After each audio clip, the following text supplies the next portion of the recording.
হাই friends, আমাৰ অসমৰ মানুহৰ ঠাত, আমাৰ মিয়া মানুহৰ ঠাত এটা কথা জানিব বিচাৰিম।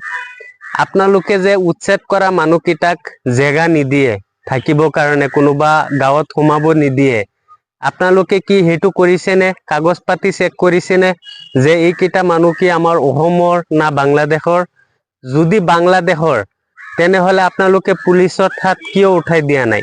আৰু যদি আমাৰ অসমৰ মানুহ তেনেহলে গাঁৱত কিয় সোমাব দিয়া নাই? জানো আমাৰ গাঁৱত মাটি নাই, জেগা নাই, সেই নতুন মানুহকেইটাক ক'ত সোমাব দিম? কিন্তু বেলেগৰ মাটিত কেইবাদিনৰ কাৰণে বহিবৰ কাৰণে অধিকাৰ আছে, কিংবা বেলেগ জেগাত মাটি কিনি থাকিবৰ কাৰণে অধিকাৰ আছে, কিয়নো এইকেইটা অসমৰ মানুহ।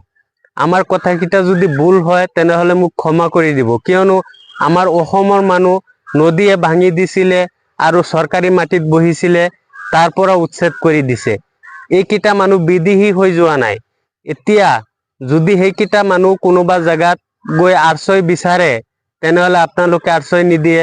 অসমীয়া গাঁৱততো নিদিবই, আমাৰ মুছলমান গাঁৱতো যদি নিদিয়ে, এইকেইটা মানুহ কি কৰিব?